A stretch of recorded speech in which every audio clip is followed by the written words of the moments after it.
Buenos días, buenas tardes, buenas noches y bienvenidos a La Llave. En el programa de hoy tenemos a Federico Pita, es politólogo de la Universidad de Buenos Aires y activista afroargentino, profesor universitario, fundador de la diáspora africana de la Argentina, conocido como DIAFAR, miembro de la Articulación Regional de Afrodescendientes de las Américas y el Caribe, el ARAAC, coordinador del grupo de trabajo CLACSO, Crisis Civilizatoria, Reconfiguraciones del Racismo, Movimientos Sociales Afro-Latinoamericanos, primer director de la Comisión para el Reconocimiento Histórico de la Comunidad Afroargentina del Instituto Nacional contra la Discriminación, la Xenofobia y el Racismo, conocido como INADI por sus iniciales. Tenemos hoy a Federico Pita, que me gusta referirme como amigo y activista, para que nos hable sobre el presidente Javier Milei, como sabéis, presidente de Argentina hace apenas unas 6 semanas, y un presidente que ha dado mucho que hablar. Pero, como siempre, desde La Llave queremos ponerle el análisis panafricanista afrocentrado y ver qué impacto va a tener para los afroargentinos, pero también para los africanos y sus descendientes en Abya Yala, lo que conocemos como Latinoamérica. Buenas tardes, Federico. ¿Cómo estamos? Hermano, ¿cómo estás vos? Muy bien, muy bien. Muchísimas gracias por darnos esta oportunidad, ya que, por desgracia, ese mar Atlántico, océano Atlántico, nos ha distanciado durante muchas generaciones y no sabemos los unos de los otros. Así que hoy esperamos aprender un poquito más sobre la comunidad afroargentina y los descendientes en Abya Yala, en Latinoamérica, dentro del contexto geopolítico, ¿no?, que se está llevando a cabo ahí. Mi primera pregunta, Federico, sería: ¿cuál fue el contexto sociopolítico de Argentina y regional que llevó a Javier Milei a este puesto de presidente, ¿no?, que creo que para muchos que no estamos allí nos pilló de sorpresa? Tuvimos que mirar quién es Javier Milei, ni lo conocíamos. ¿Cuál fue el contexto, por favor?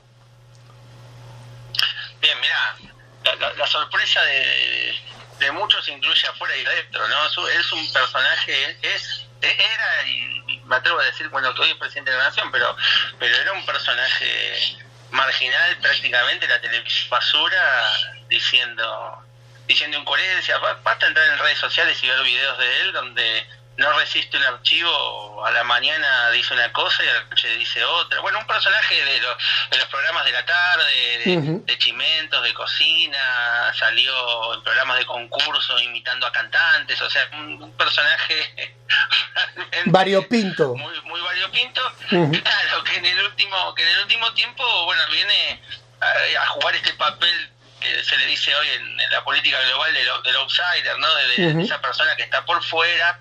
Retoma cierta retórica que muchas veces esa relación entre Europa y América Latina, lo que una relación de espejo inverso sería, como durante los últimos, la década anterior en España había una denuncia muy fuerte de las izquierdas sobre la idea de la casta política. Bueno, acá la retoma este personaje desde el punto de vista de la derecha, denunciando, o sea, o reconfigurando la retórica antipolítica que había tenido el Macri, que se presentó de la misma manera, que el macrismo era una suerte de reedición de lo que había sido históricamente una derecha que había estado fuera de la arena política, ¿no?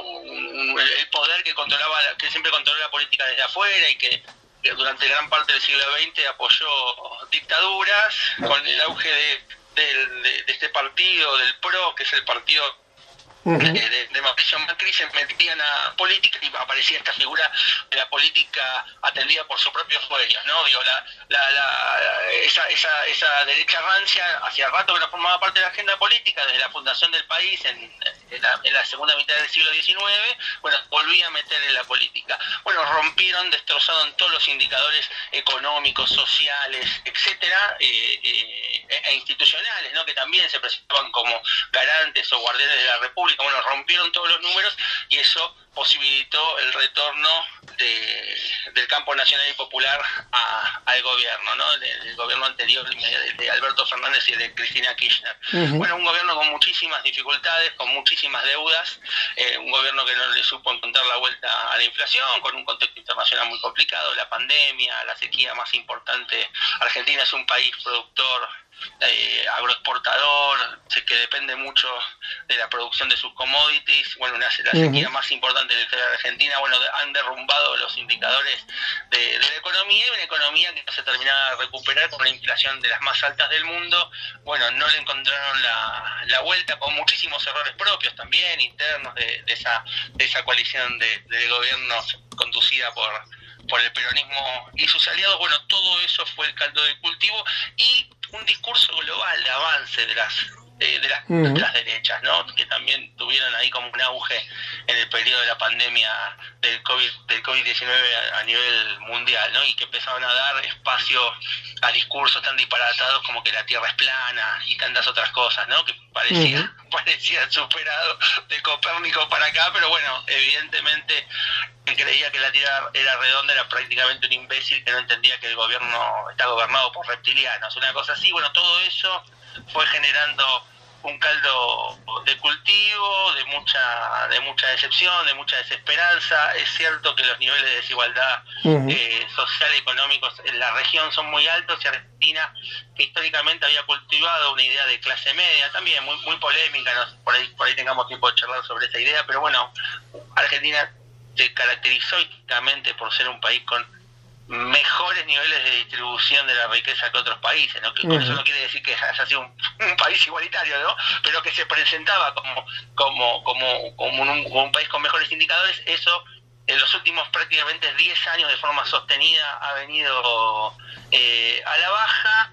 Después una política que efectivamente hay alguna suerte de sentido de verdad en el discurso anticasta de la ultraderecha, de una política muy ensimismada, muy cerrada a la participación popular. O sea, el pueblo aparece como un eslogan, pero que no hay espacios que puedan canalizar toda esa desesperanza y que imaginen que la política es una herramienta para resolver la realidad del día a día de la gente, que tiene que ver con indicadores de pobreza argentina, como que la mitad de las infancias están bajo los índices de pobreza. Bueno, todo eso permitió la emergencia de un personaje como el que hoy nos preside en la Argentina, que en estas últimas 6 semanas ha demostrado que viene a cumplir por lo menos una de sus más importantes promesas de campaña, que era hacer lo mismo que hizo la derecha macrista, pero en este caso despojado de la idea del gradualismo, hacerlo de 0 a 100 lo más fuerte y lo más rápido que se pueda. Pero, o sea, lo que tú estás contando para mí suena a un apocalipsis total. O sea, alguien con poder que quiere crear unos cambios bastante drásticos. Aquellas personas que lo oyeron hablar hace apenas, creo que fue el viernes o el jueves de la semana pasada, que estaba en el Foro Mundial de Davos. Sí, y arrebató contra absolutamente todo, y poniendo un proyecto económico que realmente daba miedo, ¿no? Porque en sus propias palabras hablaba del desarrollo individual, ¿no? De cómo él a través del individuo se desarrollaba la sociedad en vez de preocuparse por los demás. Lo que tú me estás diciendo para mí suena a apocalipsis. ¿Realmente por qué crees que lo quiere hacer tan rápido? ¿Tiene la visión de que no va a estar en el poder durante mucho tiempo? Mira, yo creo que eso suena más a una suerte de expresión de deseo de un número importante de la ciudadanía. No sé qué está en la cabeza de sujeto y de la banda que lo acompaña, pero bueno, está claro que a los pocos días de asumir lo que crearon, acá existe la figura de los decretos de necesidad y urgencia, ¿no? Una herramienta al alcance del Poder Ejecutivo que le permite, bajo situaciones extraordinarias, proponer una suerte de reforma de carácter ejecutivo que muchas veces pasan por encima. Argentina es un país con división de poderes en el poder legislativo, judicial y ejecutivo, donde una situación de emergencia permitiría tomar algunas decisiones que pasasen por encima de facultades de estos otros poderes. Bueno, esta situación no existe, digo, o sea, hay una crisis económica importante, pero digo, no gobierna de esa manera otros países en el mundo en este momento que están en guerra, por ejemplo, y sin embargo ponen uno donde hay una batería de reformar 300 leyes, donde incluyen reformas previsionales del sistema educativo, bueno, en todo el espectro de la vida de las personas de la Argentina, pero inclusive algunas leyes que requieren reformas de la Constitución, ¿no? Bueno, eso no prosperó, bueno, tuvo muchos cuestionamientos de distintos sectores sociales, sindicales, políticos, sociales, etcétera, y muchos recusamientos en la justicia, y se llamó, nosotros durante el mes de enero hay receso de la actividad legislativa, bueno, pero el presidente convocó a hacer extraordinarias para presentar un proyecto de ley que discuta esas reformas en el Congreso, y también, digo, con los cuestionamientos. De hecho, esto ya va por su segunda semana de discusión, donde ya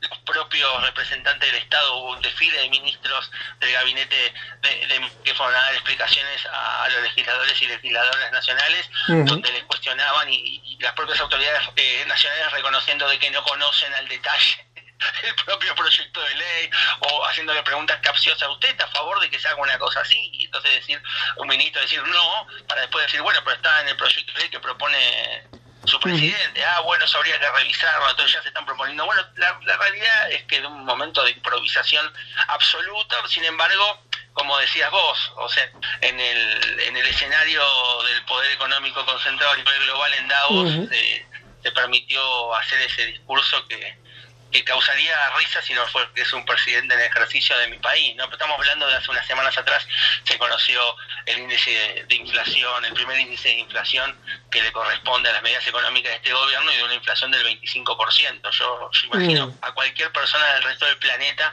escuchar que durante un mes hubo 25% de inflación, y la respuesta del presidente fue que es por la maravillosa gestión del actual ministro de Economía, que fue también ministro de equipo económico de Macri, y socio de toda la vida de Macri, plantear de que no solo es una buena gestión, sino que el pueblo lo debería llevar en andas, porque hubiese sido peor si no llevaban ellos, teniendo en cuenta que el índice de inflación anterior había sido alrededor del casi el 8%, que si bien es muy alta, de ninguna manera del 25%, ¿no? Bueno, la situación de Argentina es una situación muy, muy delicada, pero fundamentalmente, digo, si bien había un proceso inflacionario descontrolado en la Argentina, había toda una discusión, por ejemplo, a la hora de los trabajadores registrados, por lo menos, ¿no? De un sistema de paritaria, de discusión de aumentos progresivos constantes, una batalla de intentar que los ingresos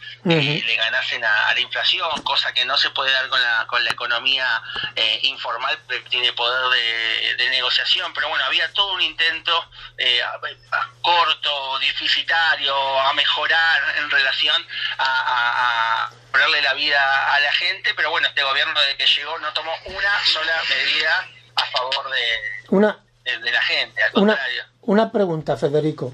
Todo lo que me estás comentando, especialmente las anécdotas con respecto a los ministros, me hace preguntarme si realmente este señor, cuando se postuló para presidente, creía que iba a ganar.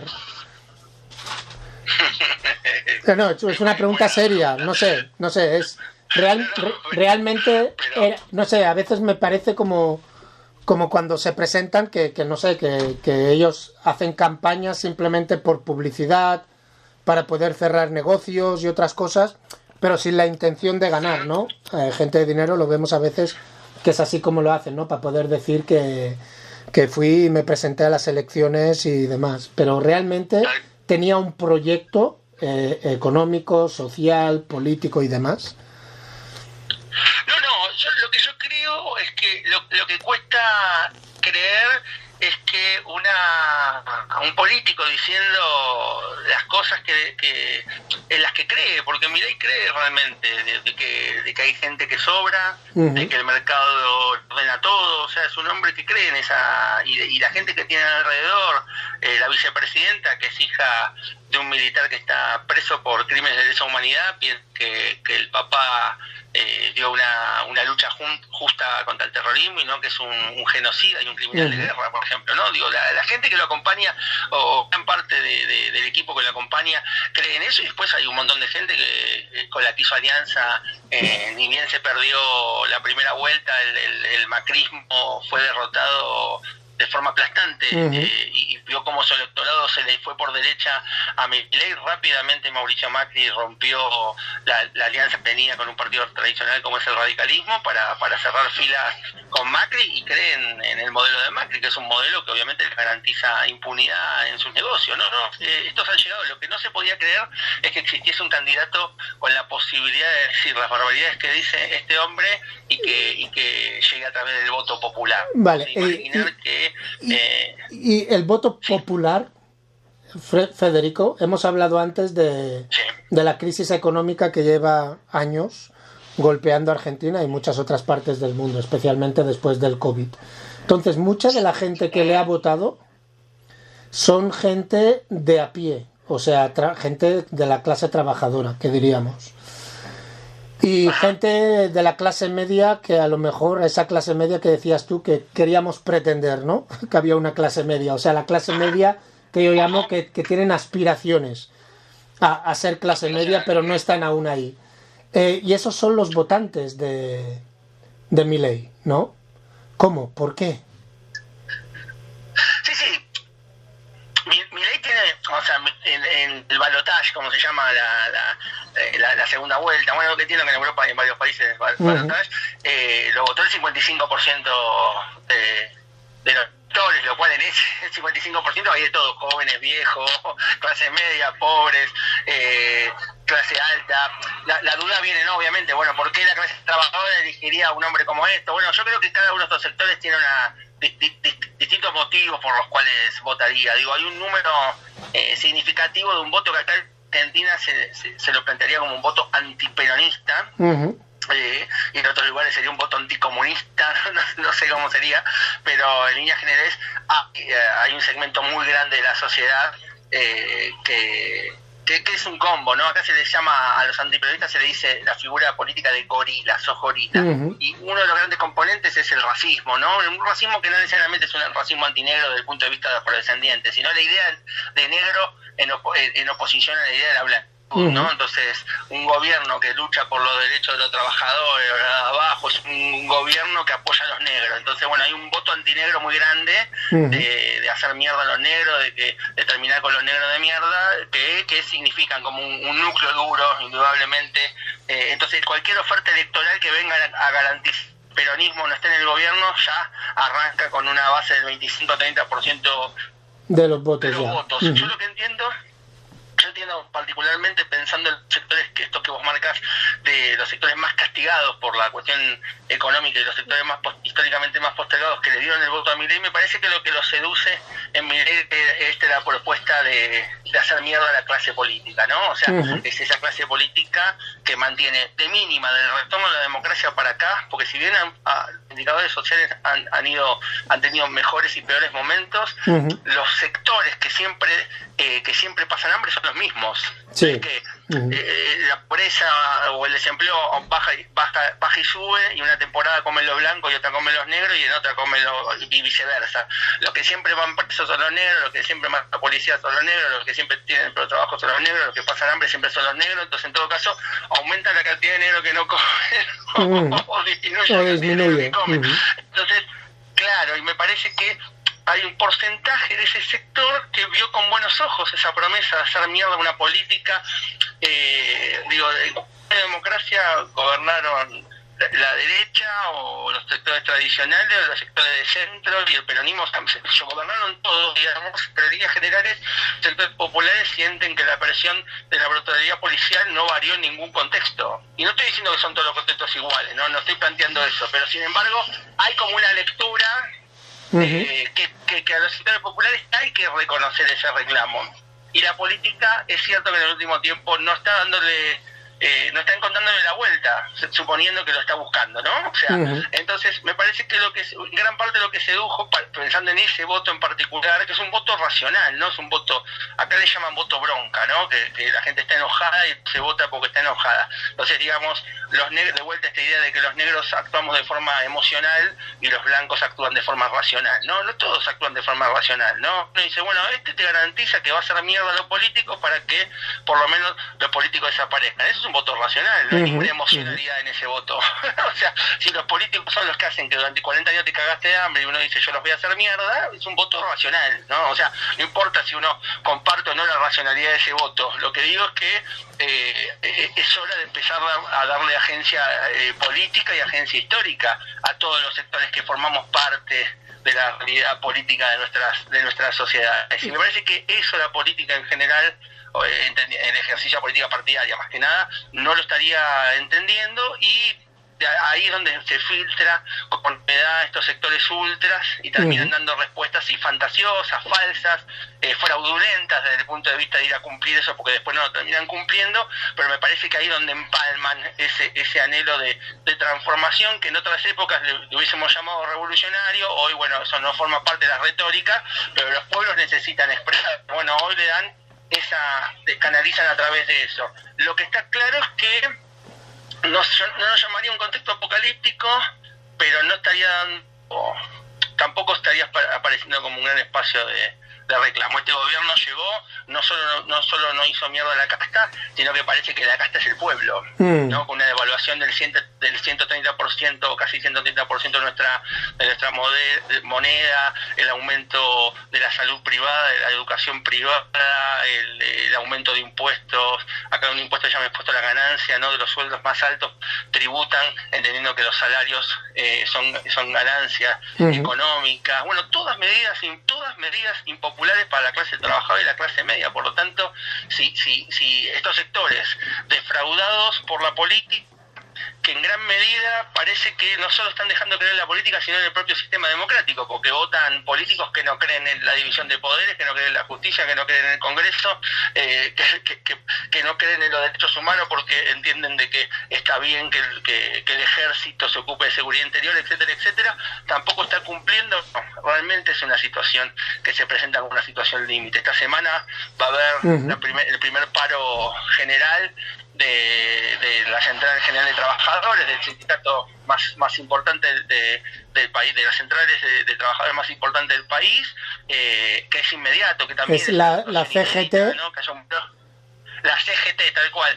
y la CTA, que son otras dos centrales, las más grandes, en un paro general, que también es una situación inédita, ¿no? Que a 6 semanas de que empiece un paro general, marca un poco el clima de lo que está pasando, un clima que no hay mucho humor, y los aumentos de los servicios esenciales. Así que sí, te está viviendo una situación de corte crítica, apocalíptica y fuerte, pero bueno, voy a seguir la misma metáfora, pero sí, o sea, lamentablemente se presenta de esa manera. Y para poner simplemente una pincelada de perspectiva afrocentrada, es lo que vengo diciendo, digo, los condenados a tierra, diría Fanon, bueno, siempre somos los mismos.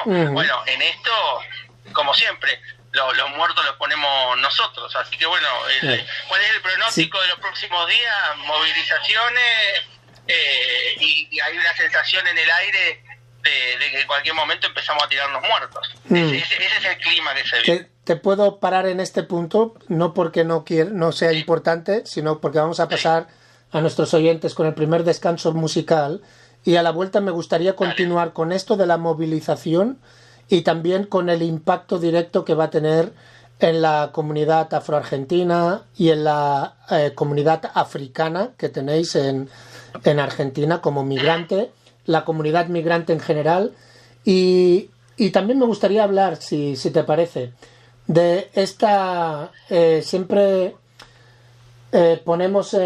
encasillamos a los africanos y a los afrodescendientes como de izquierdas, progresistas, comunistas, socialistas, todas esas etiquetas. pero realmente tiene que haber habido un sector de nuestra comunidad que esté contento de que Milei está ahí, y me interesaría saber quién son esos personajes. Así que vamos a dejar a nuestros oyentes. Hoy toda la música ha sido elegida por Federico.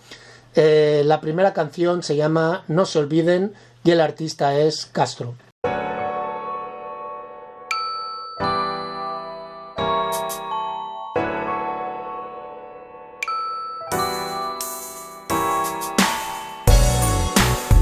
No se olviden de los pobres.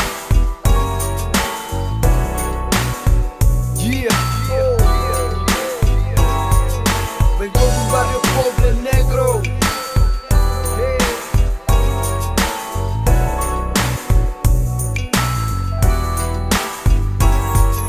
Vengo de un barrio pobre con la casita pintada, zona de conventillo, riachuelo y su detada. Cuando se esconde solo un par de pintas las paradas, esperando pa' crique viendo a ver quién se regala. El Paco te hace adicto, no a quien no haya probado. Un par se colgaron y otros ya lo dejaron. El barrio casi siempre deja un par de secuelas, y la maldad se aprende en todas las escuelas. La primera pelea, la guacha se embrochera. El sexo, la droga, también la delincuencia. Toda esa vivencia se aprende desde chico. Si viste alguna rara te aconsejo cerrar el pico. Miran de lejos como hacen muchos hombres. Hablan del barrio, no ayudan a los pobres. Éramos chicos, a veces faltaba el cobre. Escaseaba la comida y pa' bañarse los fuetones. Pa' la gente del barrio que no tiene ni un cobre. Manos arriba y no se olviden de los pobres. Los que sufren y no saben si hay para comer esta noche. Manos arriba y no se olviden de los pobres. Represento a mi barrio, Mario Castro es mi nombre. Manos arriba y no se olviden de los pobres. Humildad de corazón para los que me conocen. Manos arriba y no se olviden de los pobres. Venimos de allá donde pintaba Quinquela, donde el olor a puerto contamina la ribera. El barrio colorido, la bombonera, donde se sacan fotos los que vienen de afuera. Donde el noticiero nos incendia por la tele, diciendo que es un barrio de droga y delincuente. Métanle en mente, también hay buena gente que se levanta a las 5 para laburar dignamente. Hay alto mambo en todas las esquinas. Trajeron la prefectura y no nos quitan la alegría. Me acuerdo de Guachín, vivíamos la ruina, el techo se llovía. Bienvenidos de vuelta a La Llave. Proseguimos con nuestro compañero Federico Pita. Federico, justo antes del descanso musical, estabas diciendo que se está empezando a movilizar los sindicatos, los mayores sindicatos, y que siguiendo las teorías puestas en prácticas de Frantz Fanon, el que fuera el gran revolucionario y pensador africano, afrodescendiente de Martinica, peleó en Algeria, fue partícipe con Nkrumah y muchos otros de los primeros congresos de la Organización de la Unión Africana que se hicieron sobre el terreno durante la época de la lucha pro independencia, decolonización de África. Estás hablando de los muertos. Los muertos, los cuerpos los vamos a poner nosotros. Dime cuál es realmente el impacto que va a tener estas movilizaciones en la población, la comunidad afroargentina y también la población, comunidad migrante, especialmente africana, pero también afrolatina, si les podemos llamar así, africanos de Vía Yala, de otros puntos, no sé, Venezuela, Cuba, Colombia y Brasil, que se encuentran en Argentina. ¿Cuál es el impacto que va a tener? No, bueno, ya se está hablando, este decreto, como te decía, DNU, como se le dice, y la ley Omnibus, que es la versión del mismo decreto, pero bueno, a través del Poder Legislativo que se está discutiendo, plantea todos retrocesos en materia de leyes migratorias. Argentina es un país de avanzada en ese aspecto, una ley de principios del siglo XXI donde plantea o se entiende a migrar como un derecho humano, ¿no? Entonces, en ese sentido Argentina ha sido un estado de vanguardia en relación a eso. Bueno, implica una serie de retrocesos, de continuidades, si se quiere. Tiene una sensación de segundo mandato de Macri, este gobierno, no, porque hay una línea de continuidad ideológica entre lo que fue políticas económicas o sociales, etcétera, del gobierno de la dictadura del 70, de los 90, del menemismo de Macri en la gestión anterior. Hay como una línea de continuidad. Macri inclusive había planteado en su momento un decreto de necesidad de urgencia que criminalizaba puntualmente la protesta en general, pero sancionaba muy fuertemente a las migraciones. Se está planteando, Argentina tiene un sistema de educación pública muy reconocida en América Latina, donde muchísimos estudiantes universitarios vienen a hacer sus carreras acá porque viven en países, en contextos donde la derecha ha negado ese derecho al de formarse y les resulta más económico migrar, vivir lejos de sus países y estudiar acá en una educación de calidad que tiene reconocimiento a nivel internacional y con un arancel absolutamente accesible, ¿no? O sea, bueno, ahora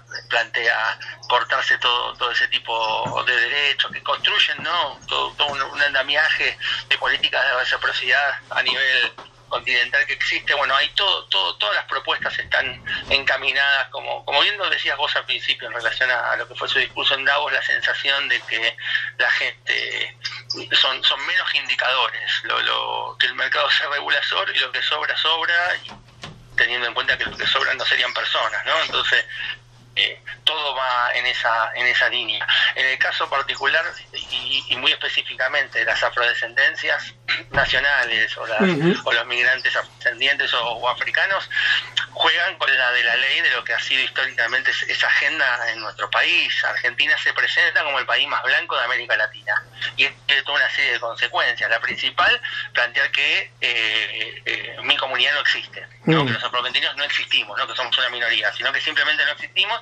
Y en última instancia estamos siendo reemplazados por una minoría de migrantes africanos afrodescendientes que son también una minoría absolutamente insignificante, ¿no? Entonces no pasan del indicador exótico, si se quiere, en líneas generales. Sin embargo, esa realidad, lejos de ser, bueno, los afroargentinos somos alrededor de 2 millones de personas en un país o más de 2,5 millones de personas en un país de 46 millones de habitantes, y las migraciones afrodescendientes o africanas, si bien son menores en relación a las grandes migraciones de países limítrofes como Paraguay, Uruguay, Chile, Venezuela, que no se caracterizan por ser migraciones afrodescendientes. Sin embargo, bueno, hay una penetración y hay en los orígenes mismos de nuestra nacionalidad, como todavía allá, como lo plantean, no existe la idea de las Américas y el Caribe sin el elemento africano. No tiene ningún sentido. O sea, sería un proyecto absolutamente ficcional, y Argentina no es la excepción. Lo que tiene es un andamiaje institucional legal. En el caso, por ejemplo, Argentina tiene vigente la Constitución, la primera Constitución exitosa, que es de 1853, que con reformas a finales del siglo XX sigue siendo la misma Constitución que tenemos. Plantea en su artículo 25 que el gobierno federal fomentará la inmigración europea y bla bla bla, de los que vengan a trabajar y bla bla bla. Pero es explícito en el texto constitucional que se fomenta la inmigración europea. Digo, eso es un artículo racista. Entonces, el racismo en Argentina tiene rango constitucional. Entonces, esa idea de que los argentinos somos los más blancos de América Latina emana de las estructuras mismas de la idea de lo que es nuestro proyecto como nación, con las consecuencias inmediatas para estos sectores. Entonces, en líneas generales, gran parte de los migrantes del África subsahariana en el mundo, en todos lados del mundo, encuentran la manta como la sobrevivencia. Argentina no es la excepción, pero coexiste como con dos elementos. Digo, con el elemento de lo exótico en relación a imaginar que como en Argentina no hay negro, no hay racismo, dos cosas que son falsas, obviamente, porque aparte, digo, lo que lo desmentiría es la realidad. Si efectivamente existiese un país del mundo donde no hay racismo, todos los negros vivirían en ese. Y después veríamos qué hacemos. O sea, eso es una toncera, una estupidez absoluta. Pero se coexiste con esos niveles de inocencia y después probablemente con niveles de seguridad más altos que en otros contextos más violentos. Es cierto que Argentina, o por lo menos los grandes conglomerados urbanos de la Argentina, son sociedades donde los índices de violencia son más bajos que en otros países de la región. Lo que no quiere decir es que los límites del racismo cotidiano o los efectos del racismo cotidiano no encuentre los cuerpos racializados los límites que encuentran en otras latitudes, ¿no? O sea, ser negro en Argentina es tan difícil como ser negro en cualquier punto del mundo del planeta, y con un gobierno de ultraderecha y ultraliberal donde le reza todo al dios mercado y entró la igualdad sin libertades la libertad sin igualdades, presume que las diferencias epidérmicas son simplemente eso, diferencias de colores que de ninguna manera justifican o reconocen la diferencia entre la ley. Y todos sabemos que en la práctica, por más que la ley se plantee justa, los niveles de desigualdad estructural afectan mayormente a los africanos y descendientes de africanos. En ese sentido, Argentina no es la excepción. Y una pregunta, Federico, y entonces, teniendo en cuenta la primera parte de esta entrevista, donde nos has expuesto el cataclismo que se está acercando. Ahora que estamos hablando de que los sindicatos se van a movilizar, tenemos un mejor percepción de cuál es el impacto específico para la comunidad afroargentina y la comunidad migrante, especialmente la comunidad migrante africana o afrodescendiente. ¿Cómo os estáis organizando para combatir la que os va a caer o la que os está cayendo? ¿Qué nivel de organizativo tenéis?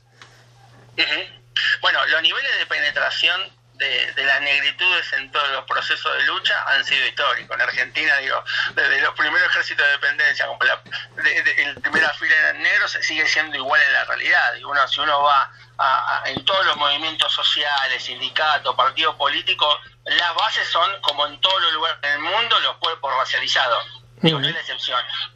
Y ahí hay un punto de conexión. La crisis institucional que vivimos hoy tiene que ver con la negación del racismo en nuestras prácticas. O sea, si hay algo que parece no haber influenciado en lo más mínimo la realidad argentina, el Black Power de la década del 60 años después, parece no haber impactado en el caso de la Argentina. Plantear la cuestión del racismo en el ejercicio de la política parece ciencia ficción. Entonces, por lo tanto, vos tenés grandes movimientos sociales donde todas sus masas son racializadas, conducidas por blancos, ¿no? Y esto es así, no es negar, tapar el sol con una mano. Bueno, y ahí genera esta suerte de olla de presión. Bueno, se va hacia un proceso, obviamente, que va a volver a tenernos en las primeras filas. El llamado interno, lo que algunos venimos planteando, es el agotamiento de ocupar las primeras filas a la hora de la pelea, pero no a la hora de la toma de decisiones, que sigue siendo uno de los grandes desafíos. En el caso muy particular de la comunidad afroargentina, venimos en los últimos 10 años en un proceso de organización a nivel... Argentina es un país territorialmente muy extenso, entonces se viene en la década de los 90, hubo un resurgir. Luego el siglo XX ha sido un siglo de muchas derrotas para la comunidad afroargentina, de entronización de ese discurso de la Argentina blanca y europea, que ha tenido costos criminales para nuestra comunidad, ¿no? Esta idea de convencer a toda una sociedad de que los negros no existimos ha sido realmente un contexto muy hostil para generar política de identidad, política comunitaria. Sin embargo, en los 90 hay un resurgir de esa agenda, fundamentalmente con grupos vinculados al activismo antirracista, de lucha contra la apartheid de la ciudad de Buenos Aires. Ahí es la figura de Enrique Nadal, que fue un pionero en esto y que contribuyó para que, a principios de la década del 80 y con el retorno de la democracia a finales del 80, que Argentina rompa relaciones diplomáticas con Sudáfrica. Ya en los 90 y principios de 2000 empieza a ver como una arena que empieza a generar un proceso de activismo antirracista en Argentina vinculado a el cuestionamiento o la lucha contra el racismo en términos de la argentinidad, no hacia afuera, sino en una primera instancia entender que el racismo en el mundo, bueno, a partir de finales de los 90, principios de los 2000, a discutir el racismo en la Argentina. Eso empalma con un proceso de lo que se conoce como la década ganada, donde hubo también un avance de la agenda afrodescendiente a nivel regional, y Argentina no fue la excepción. Y nosotros en los últimos 10 años hemos estado en un proceso de de capilarización del movimiento afrodescendiente. Argentina es un país que en términos territoriales funciona de una manera muy centralizada en la ciudad de Buenos Aires. Bueno, se extendió a lo largo y ancho del país y se federalizó el activismo negro en todo el país. Entonces hoy prácticamente hay representación, grupos organizados por lo menos en casi todas las capitales de los estados provinciales en la Argentina, y nosotros venimos construyendo en los últimos 4 años un proceso de la primera federación de organizaciones, la primera Federación Nacional de Organizaciones Afroargentinas, que nuclea a la enorme mayoría de los grupos, que bueno, muchos estamos metidos en sindicatos, en universidades, en partidos políticos, en movimientos sociales, llevando la bandera del antirracismo, que insisto, es un territorio bastante hostil, ¿no? Argentina no solo se presenta como los más blancos y dicen que los negros no existimos, sino que habla de los pueblos originarios, o lo que se llama, acá se le dice pueblos originarios, los indígenas, los reducen a minorías, cuando conforman más del 70% de la población. O sea, vos venís a un país donde la gente que viene de afuera, no se imagina que viene a Noruega, no sé qué es lo que imagina, y cuando llega y camina con los ojos abiertos te das cuenta que eso no existe, que hay gente blanca, no digo que no, pero o por ahí en algunos barrios de la ciudad de Buenos Aires más blancos que en otros barrios de ciudades de América Latina. Sin embargo, Argentina es un país también tan negro, tan mestizo, tan indígena como todos los países latinoamericanos. Pero cara para afuera no se ve eso realmente. Argentina claro. Se ha vendido siempre como claro, sí, como mayoritariamente blanca. Latinoamericana. Claro, pero no es cierto. No es cierto. O sea, no estoy negando que haya blancos. O sea, y de hecho están sobre representados en la política, en el arte, en todos los espacios de las 3P. Poder, privilegio y prestigio ocupan las primeras filas. Ahora, salir de esos espacios y es como en todos lados. O sea, si vos visitas el sistema carcelario en la Argentina, es igual que en todos lados del mundo. Son los negros los que están presos. Así que no es una excepción. Lo que sí, insisto, tiene esta particularidad, ¿no? O sea, no quiero decir que el racismo sea más grave que en otros lados. Lo que tiene el racismo son particularidades. En el caso de Argentina, es la negación, ¿no? En el que uno pueda, la negación misma, que la doble negación, es la negación de la población y el fenómeno. O sea, no hay racismo porque no hay negros, y porque no hay negros no hay racismo, ¿no? Digamos, bueno, dos cosas absolutamente disparatadas, pero bueno, que tienen su efecto y hace que el privilegio blanco acá se viva con naturalidad. No es que son todos blancos los actores de cine que exportamos, porque los actores son racistas. Son blancos porque son los únicos que hay. Y se mueven con esa impunidad que te da la ignorancia. De acuerdo, muchísimas gracias. Si te parece, vamos a dejar a nuestros oyentes con el segundo descanso musical. Y a la vuelta me gustaría tocar este punto que no hemos tocado aún, que es qué gente de nuestra comunidad está apoyando a Milei y este nuevo gobierno, y también a nivel geopolítico qué apoyos tiene Milei internacionalmente, continentalmente dentro de Abya Yala, pero también internacionalmente. Os dejamos con el segundo descanso musical. La canción se llama Todo se está pudriendo y es de 07 Escobar con Mario Castro. El rapero y el Mario Castro, una vez más con 07 Escobar, con Mario Castro. Quiero despegar, sentirme bien high. Prendo la noticia, la primicia ya está.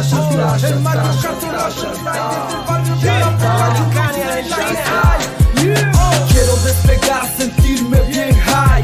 Prendo la noticia, la primicia ya está. Le digo no revemos, ya no miro más. Todo habla de muerte, desastre mundial. Por más que quiera culpar al gobierno, nadie puede evitar lo que estamos viendo. Todo estaba escrito del Nuevo Testamento. Bienaventurados los que buscan el reino. Sí, los primeros últimos, los últimos primeros. Échenle la culpa a quien gobierna el infierno. Al que busca secuaces para ofrecerle su fuego. Así desatan odio, bronca, gran resentimiento. No siente la persona lo que le pasa por dentro. Una fuerza espiritual que no la reconocemos. Ángeles caídos se disfrazan de buenos. Del cielo Lucifer descendió como un trueno. Todo se está pudriendo. Todo está pudriendo. Todo se está pudriendo. Mucha maldad en la gente estoy viendo. Todo se está pudriendo. Todo se está pudriendo. Todo se está pudriendo. Mucha maldad en la gente estoy viendo. En estos tiempos cualquier loco viejo es un sicario. Las mujeres tienen cojones en vez de tener ovarios.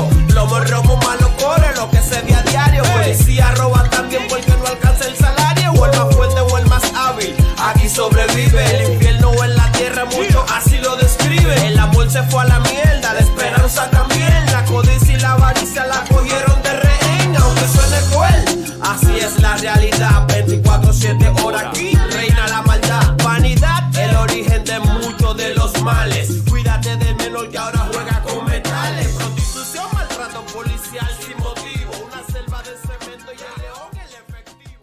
Bienvenidos de vuelta a La Llave. Seguimos con el politólogo Federico Pita de la Universidad de Buenos Aires, DIAFAR, ARAAC, Claxo y INADI.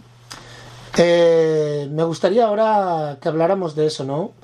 Dentro de nuestra comunidad o dentro de tu comunidad afro-argentina, ¿hay algún elemento o alguna organización afro-argentina que esté apoyando lo que está haciendo la política de Milei?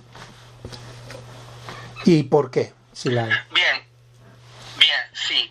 No, yo me atrevo a decir, yo formo parte de ARAC, como decía al principio, de la Articulación Regional de Afrodescendientes de las Américas del Caribe, que es un espacio que reúne al activismo de izquierda o progresista, del activismo afrodescendiente de la región de izquierda o progresista. Bueno, cambia según el país, algunos lo llaman progresista, otros lo llaman izquierda, aunque también yo tengo claro la diferencia entre uno y otro, ¿no? Pero digo, un espacio que se mueve con esa amplitud de registro, ¿no? Digamos, del centro hacia la izquierda, así que los negros que estamos efectivamente del centro hacia la izquierda, vinculados a procesos de cambio,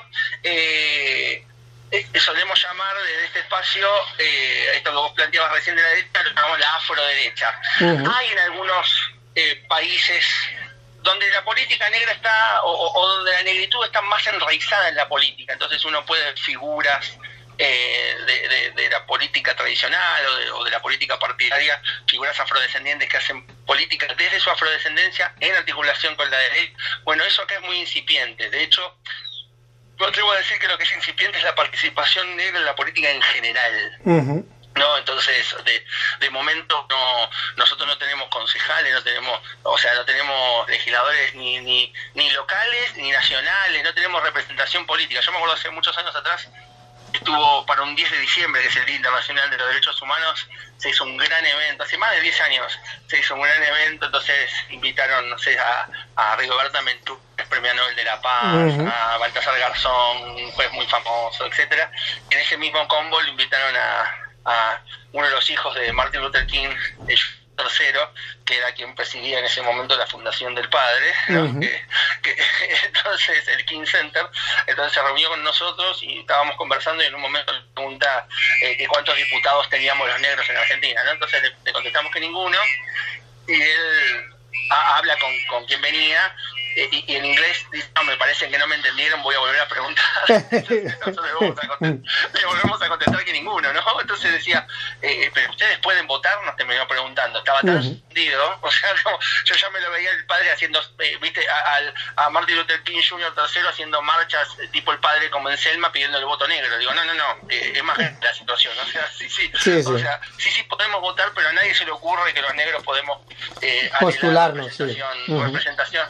Claro, representación política. Nosotros hace muchos años en nuestro periódico que se llama El Afro Argentino, el diario de nuestra organización, en uno habíamos puesto el titular era negros a las urnas son donde se depositan los votos, ¿no? Blancos a las listas, ¿no? Entonces, como que podemos votar pero no podemos ser elegidos, no podemos elegir pero no ser elegidos, y eso está prácticamente intacto. Por lo tanto, es difícil imaginar la mayoría de los sectores vinculados a la política partidaria en Argentina, el activismo negro vinculado a la política partidaria, suelen tener diálogos, si se quiere, del centro hacia la izquierda, en líneas generales, digamos, ¿no? O sea, también es cierto que no fueron pocos los grupos que durante el gobierno de Macri, sobre pretexto de trabajar en el Estado y sostener la política pública, hicieron política pública para la derecha, sí, también, pero no, más bien, si se quiere, a título personal, sellos políticos muy variados. Sin representación, básicamente.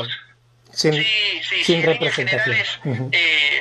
O sea, creo que no es algo que uno anhele, que exista los negros de derecha, pero el día que haya negros de derecha en Argentina hablaría también de un nivel de evolución de la arena política de la afroargentinidad, que permitiría pensar también que hay un espacio consolidado de la negritud en la política, y sin embargo eso todavía es un proceso en gestación, salvo algunas excepciones, pero que no terminan por configurar un espacio, ¿no? Uno imagina, no sé, Estados Unidos o vayamos a la misma representación que quiere en España, ¿no? O sea, Rita Bozajo, que fue legisladora hace unos años, era prácticamente la primera en toda una historia de España, digamos, ¿no? O sea, entonces no, es novedoso, no sé, falleció hace unos días la lideresa y política Piedad Córdoba, que durante muchísimo tiempo en Colombia, que es el segundo país con mayor población afrodescendiente en la región, es el primer país,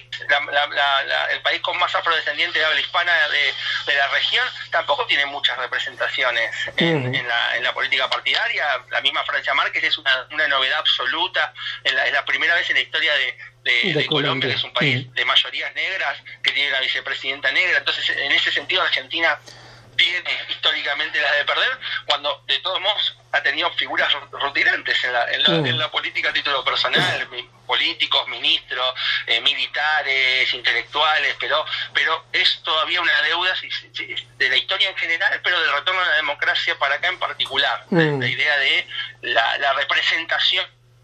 Y no solamente con la afrodescendencia, ¿no? Si uno habla de política, insisto, de pueblos originarios, que son políticas de mayor, poco existen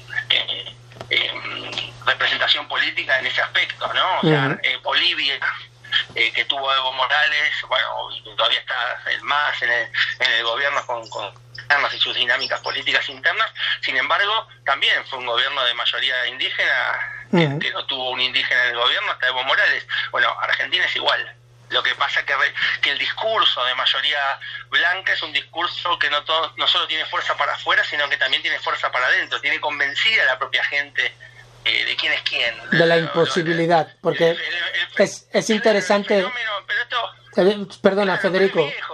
Federico, es importante lo que estamos diciendo, ¿no? Porque yo estoy mirando desde el punto de vista afroargentino, pero tú claramente has dicho que el 70% de la población es indígena.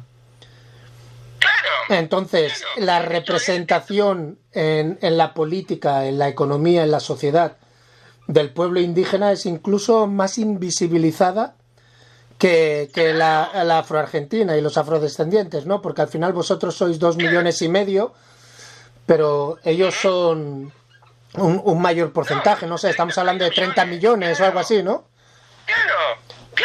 Y te digo más, y acá en una metáfora te la voy a tirar del pecho la pelota. Esto lo resolvió con una claridad meridiana Kwame Ture, Black Power, ¿no? O sea, arranca diciendo, dejémonos de joder con que somos una minoría.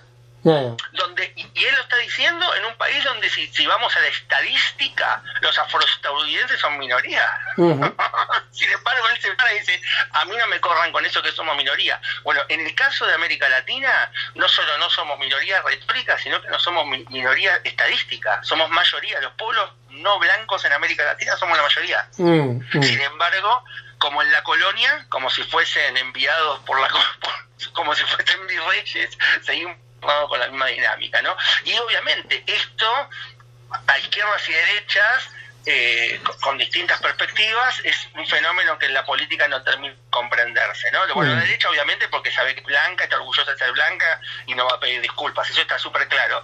Ahora, el conflicto de las izquierdas y los progresismos es que imagina que la clase nos hace iguales a todos somos hermanos, compañeros y camaradas de lucha, imaginando que no existen diferencias raciales.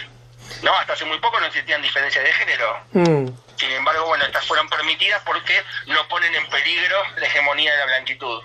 Y entonces... No hay problema con poner mujeres porque van las esposas de los políticos blancos, las hijas, las amantes, las secretarias de los políticos blancos, no hay problema. Pero los sectores racializados, digamos, por su ausencia, una de las figuras más importantes de la política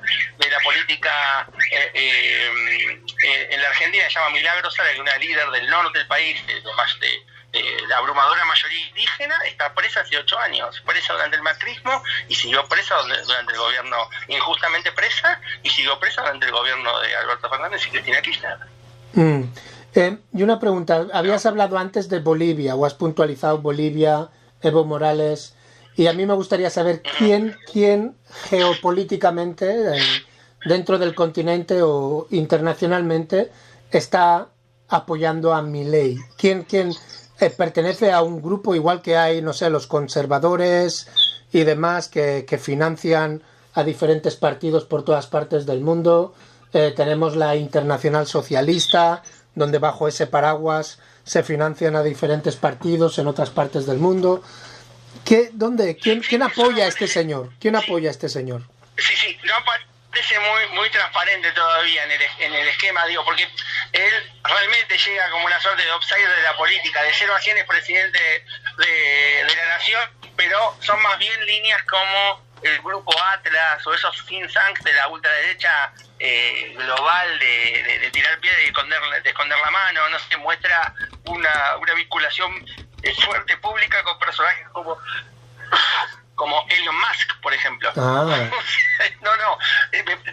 Realmente, o sea, yo creo que Milei es interesante como fenómeno global, porque ya no forman parte de esa derecha que se vincula entre políticos de derecha, sino que directamente él se codea con dueños de multinacionales. O sea, como sus contactos internacionales no son políticos, sino que son los dueños del planeta directamente, ¿no? O sea, Elon Musk diciéndole que lo apoya y abiertamente él en su primer discurso de Asunción planteando de que quiere liberar política de satélites para que entre la empresa de Elon Musk y la nombre con nombre y apellido, ¿no?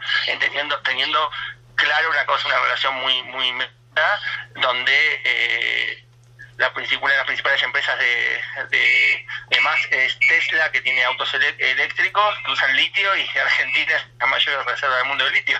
Entonces como que está claro que habla con los dueños y que los dueños lo financian. ¿Y quién es Eduardo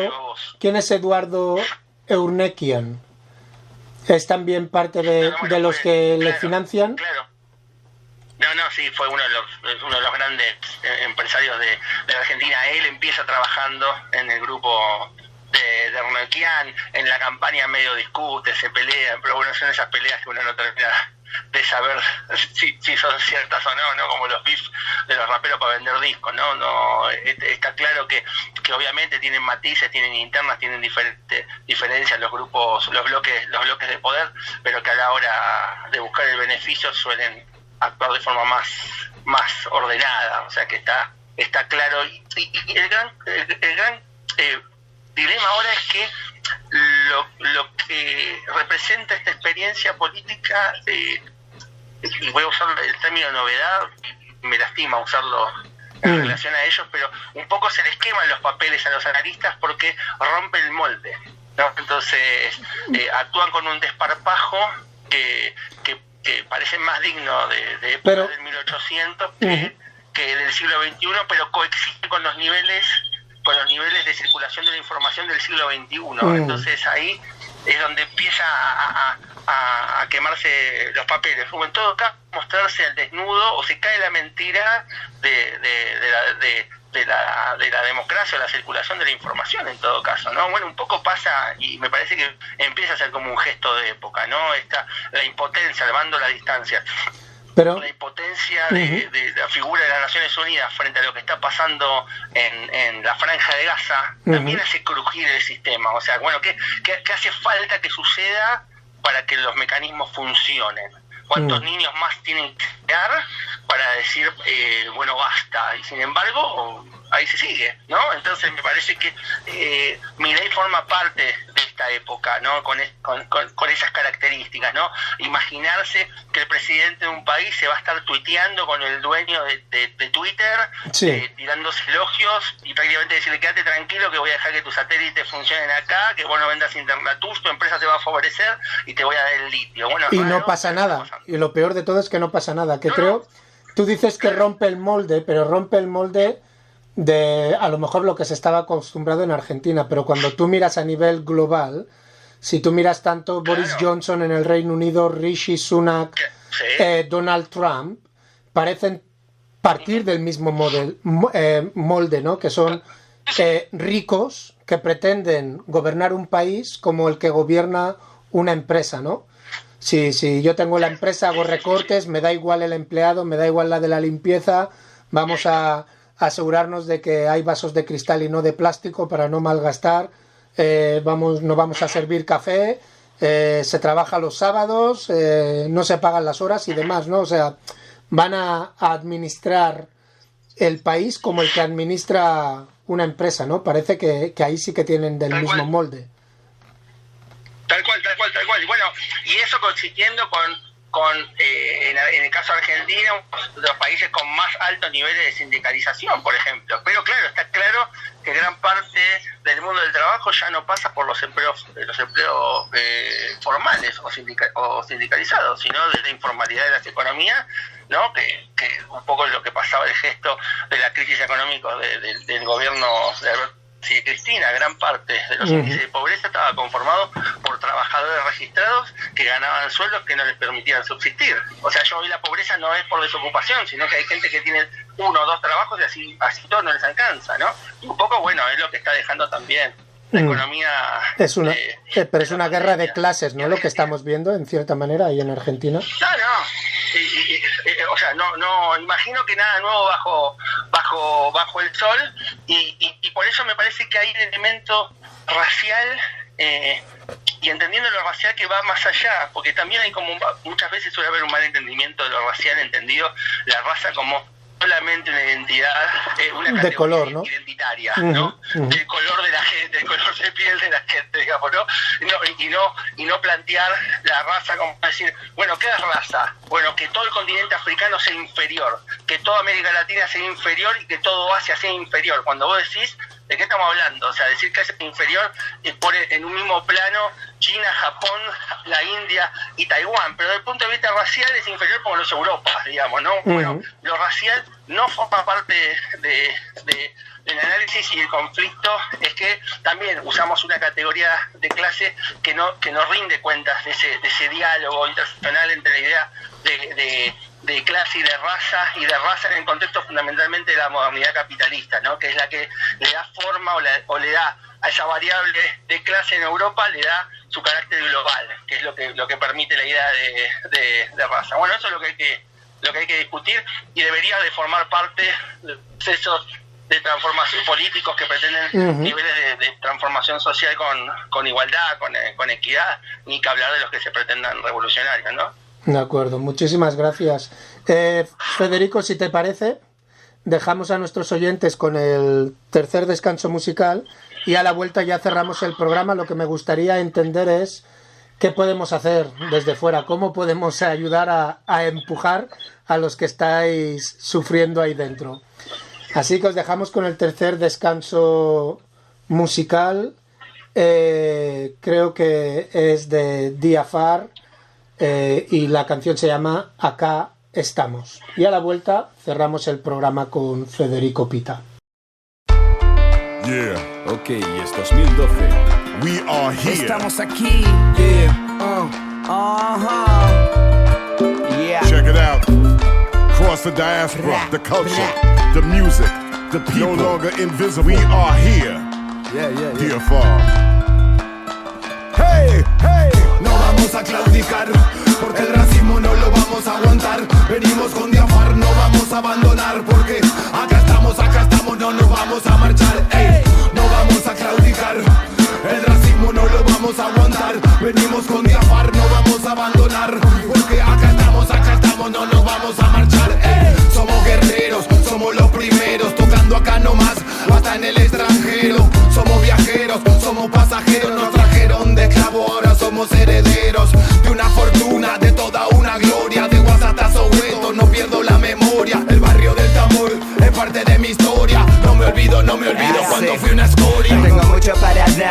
lo que vos crees. Racista discrimina cuál es tu color de piel. Bebemos en un mundo y para mí somos iguales. Todos de la mano vamos a darle para adelante. Yo estoy contento, digo no racismo.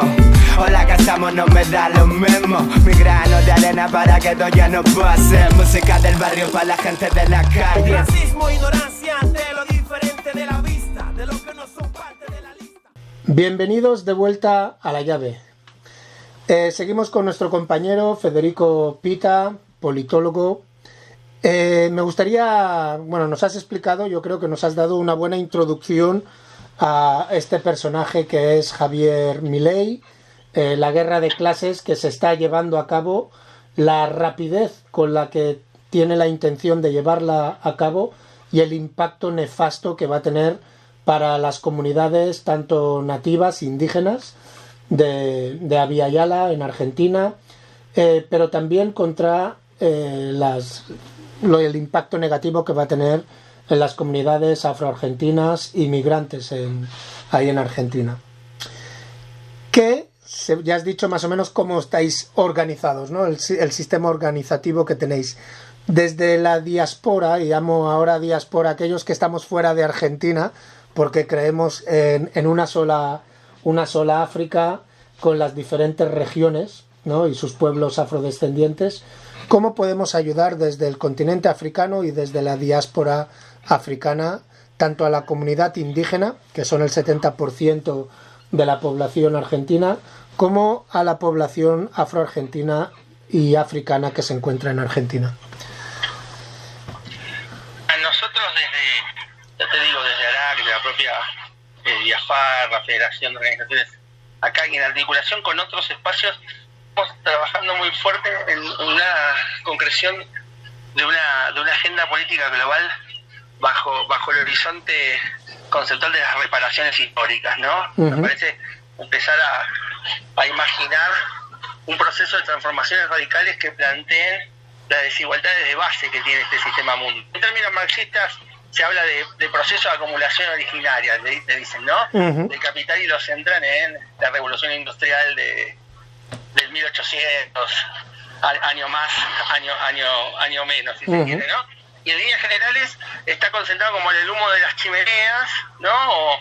O tejidos de las fábricas en Inglaterra.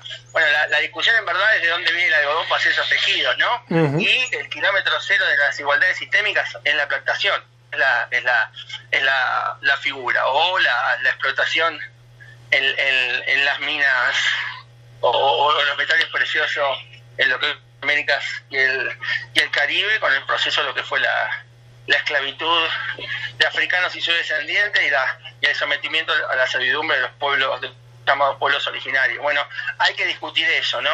Hay procesos de distinto índole, desde el punto del plano de vista institucional, ICOM, que reúne a los gobiernos de los países del Caribe, tienen abierto un reclamo en relación a Inglaterra. Hay otros sectores que discuten con empresas, con multinacionales, sectores que le reclaman el rol histórico que tuvo en este proceso, en este periodo histórico, la Iglesia Católica. Bueno, en fin, una vastedad de sectores de los movimientos sociales, de las comunidades no blancas, negras del mundo, reclamando el horizonte de reparaciones, que pone un poco de cabeza el planteo y los límites de un sistema que está diseñado para que sobremos. No nos cuesta imaginar que hay un rostro más humano del capitalismo, con los niveles sostenidos de desigualdad y de muerte para con nuestros pueblos, ¿no? O sea, de forma sistemática, insisto, siempre somos los mismos los que le ponemos el cuerpo a la desigualdad. Bueno, desde esta perspectiva es que venimos cultivando redes internacionales y transnacionales, en particular descendientes por la lucha contra el antirracismo negro, pero en un plano más abierto por lo que nos conocemos como políticas de reparación. Para eso se está diseñando, para este año se está empezando a diseñar y a convocar a distintos movimientos sociales y políticos para discutir eso en un congreso mundial en a definirse entre Colombia y Brasil, que son dos escenarios hoy por hoy muy relevantes en América Latina, porque son procesos donde las negritudes no solo son mayoría, sino que están teniendo incidencia a nivel de los estados, de los gobiernos, pero sin embargo entendiendo que la agenda negra es autónoma de la propiedad de Estado-Nación. La agenda negra es nuestra.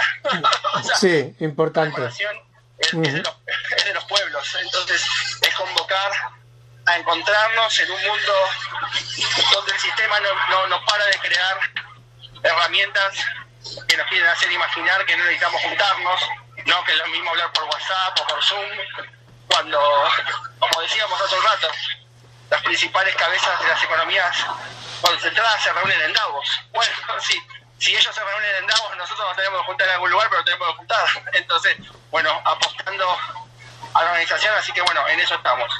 Muy bien, muy bien. Entonces, obviamente no es un llamamiento a personas individuales, sino a organizaciones, a estar pendientes de este congreso, organizaciones que ya están articuladas dentro de las diferentes redes, ¿no? Para que estemos atentos para poder participar en esta agenda. Claro, es que las personas individuales lo que tienen que hacer es organizarse, es fomentar y organizarse, claro. Esta idea de que yo no participo en ninguna porque ninguna me contiene y yo me armé mi cuenta de Instagram y lo digo en un TikTok, que está bien como proceso de sanación individual, no niego su carácter catártico, pero acá lo que estamos hablando es de transformar la realidad, y para transformar la realidad el centro está en la comunidad y organizada. Por lo tanto, digo, está de más decir que no importa por dónde uno entre, si entra por la puerta de servicio, por la principal, lo importante es estar adentro del movimiento, pero rápidamente organizarnos, ¿no? Y obviamente un diálogo entre los que estamos organizados a entender la urgencia de encontrarnos sin dejar de lado nuestros matices, pero además está decir que tenemos más cosas en común que diferencias. Diferencias. De acuerdo. Muchísimas gracias, Federico, por tu tiempo. Te voy a dejar que te vayas, que he tomado mucho de tu tiempo. Ya sabes que esta es tu radio.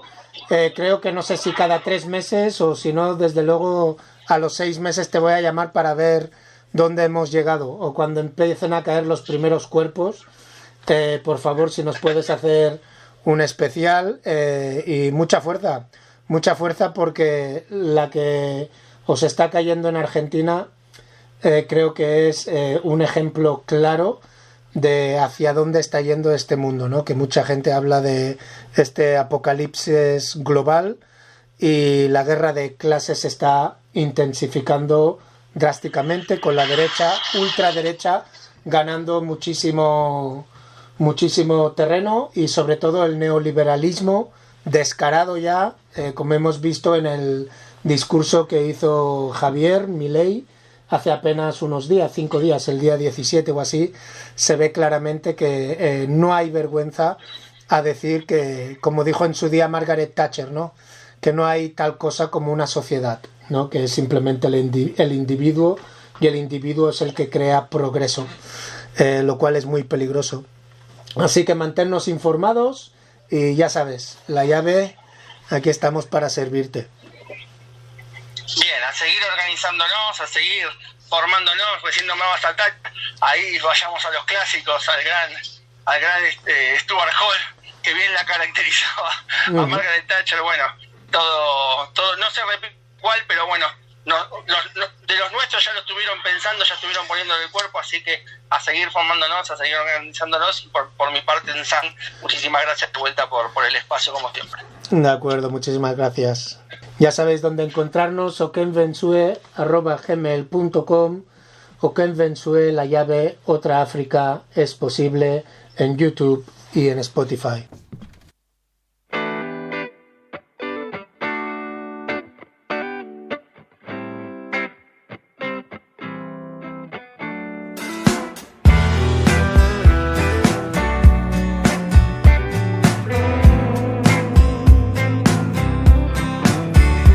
Siento mal, voy a buscar la manera. Si me siento bien, voy a buscar nunca